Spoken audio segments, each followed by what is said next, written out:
problème. Là, voilà, la banque, il en faut des banques. Personne ne dit on va supprimer les banques. Les banques mettent en circulation l'argent, la louent, bon voilà. Mais encore faut-il qu'elles le fassent. Or, ce dont nous parlons, pas spécialement dans le cadre Dexia. Dexia, c'est un autre scandale. C'est l'échec absolu de la privatisation d'une banque. Je rappelle que Dexia, c'était au départ les communes belges et le Crédit Local de France. Deux choses qui étaient propriété d'État. On nous a dit quand ça va être privatisé, ça va être formidable. Voilà le résultat. Mais je viens sur la banque.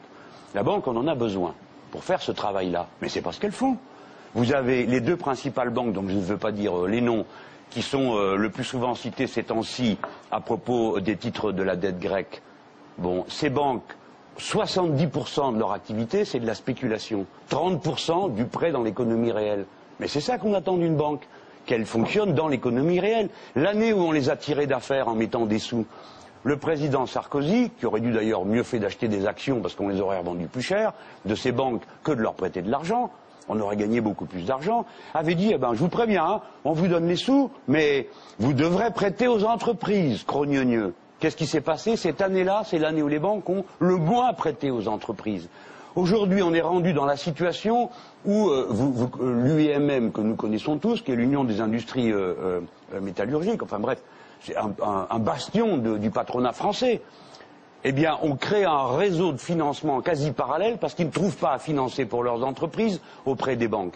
Donc nous avons un système bancaire qui est devenu fou, qui a été encouragé à le devenir, dans une irresponsabilité des dirigeants qui est absolument incroyable. Laissez-moi juste donner un exemple. Les mêmes que nous voyons jeter des grosses larmes à propos des agences de notation et des hedge funds, c'est-à-dire ce système d'action pourrie, ont reçu en juin dernier de l'Europe l'autorisation de se déplacer et de se mettre où ils veulent librement dans toute l'Europe. C'est-à-dire qu'on a aggravé le mal. Est-ce que cette peinture du monde bancaire que vous connaissez vous paraît exagérée? J'ai entendu les mots folie, les mots irresponsabilité.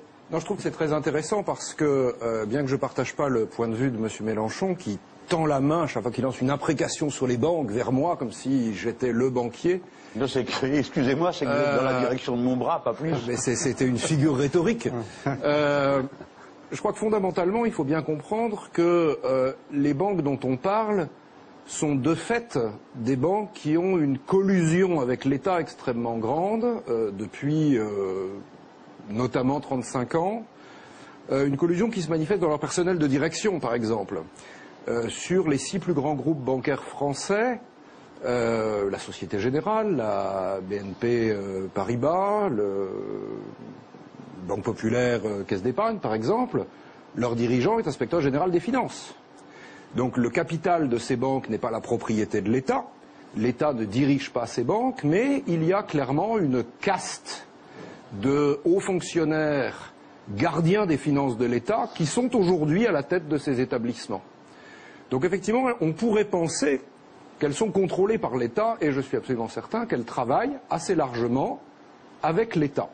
La question qui doit se poser désormais, c'est pourquoi travaillent-elles avec l'État? Et pourquoi sommes-nous aujourd'hui, effectivement, dans cette situation de marmite nucléaire en fusion du système financier et bancaire en France, en Grèce, en Europe, aux États-Unis? Très clairement, je crois qu'il faut chercher l'origine dans la dette de l'État. La séparation entre les métiers traditionnels de la banque commerciale qu'évoquait M. Mélenchon, c'est-à-dire la collecte des dépôts des particuliers, des entreprises, le crédit aux entreprises, aux particuliers, aux PME, la gestion des moyens de paiement, la banque que M. Mélenchon connaît, où il a son compte, ou vous-même, Paul Amar, cette banque-là existe toujours, bien évidemment, on la voit tous les jours. Mais depuis le milieu des années 70, depuis le milieu des années 80, ces banques-là ont été de fait autorisées à devenir simultanément des banques d'affaires internationales pour permettre à l'État impécunieux de faciliter les emprunts sur les marchés mondiaux qui lui permettaient un train de vie ruineux. Les 1600 milliards ou 1700 milliards de dettes publiques de l'État français à ce jour ont été collectés par ces banques multinationales gérées en collusion avec l'État pour son profit. Ça veut dire que... Moi, pardon de vous dire, je vous admire. Réussir à rendre l'État responsable des délires bancaires, c'est fort. Mais la vérité, c'est que les États se sont aplatis devant les systèmes financiers et leur ont servilement donné tout ce qu'ils demandaient. Et alors je vais prendre les questions l'une après l'autre. que ce soit Lehman Brothers ou les autres, ne sont pas des banques dirigées par des énarques. Ce sont pourtant elles qui ont créé le chaos mondial bancaire. La collusion des élites bancaires et des élites financières publiques n'est pas un privilège français.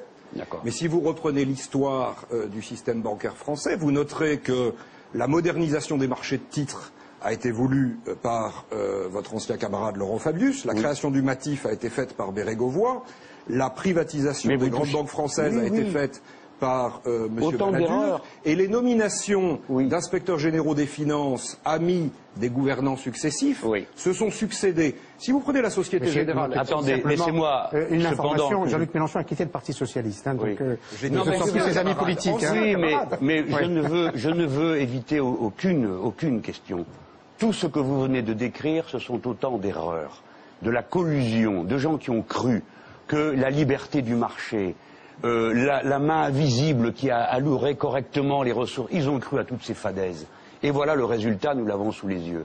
Mais je voudrais attirer votre attention, puisque vous êtes sensible à ce lien entre les institutions et les banques privées, sur un autre renversement de situation.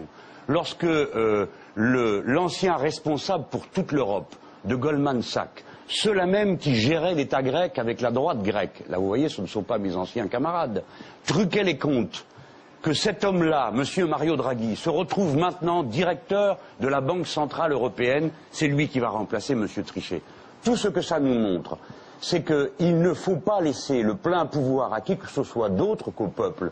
La main invisible du marché, c'est de la rigolade. Concrètement, Jean-Luc Mélenchon, pardonnez-moi, concrètement, oui, 2012, vous arrivez, ou vos amis arrivent au pouvoir, vis-à-vis des banques, concrètement, vous faites quoi? Nationalisation? Alors là, il y a un travail... Vous reprenez complètement la main? Oh, c'est clair. Ah là, ce sont les deux mains, là, hein? Pas une seule. Oui. J'ai remarqué, là, c'est les deux mains. Non, puis en plus, ce ne sera jamais une affaire personnelle. J'en profite pour vous dire quelque chose. Moi, je crois que les gens travaillent, sont des gens intelligents.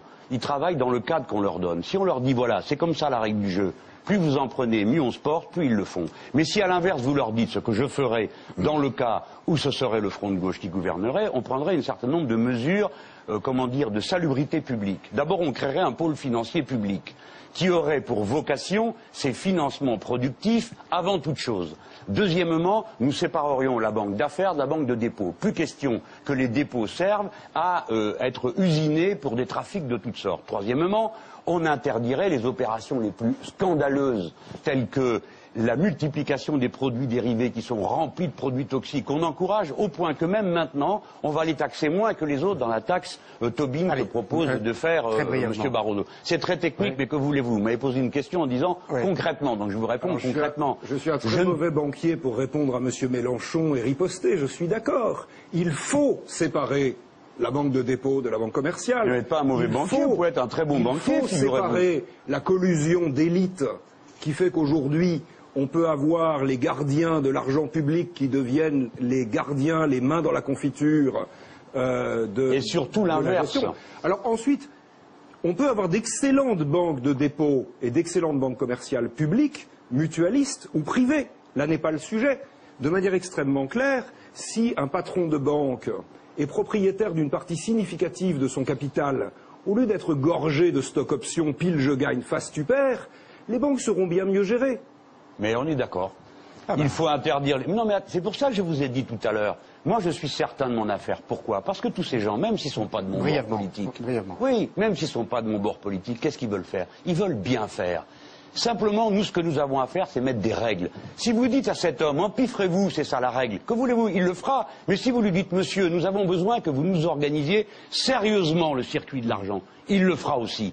Par conséquent, c'est la volonté politique qui compte. Il ne faut pas capituler ni avoir peur devant un banquier. C'est l'inverse. Le dernier mot est à la loi. Merci. Monsieur, nous serons d'accord. La loi, l'intérêt général, le peuple souverain. Vous êtes un bon républicain, monsieur le banquier. Citoyen aussi. Parfait. Violence économique et sociale, violence politique.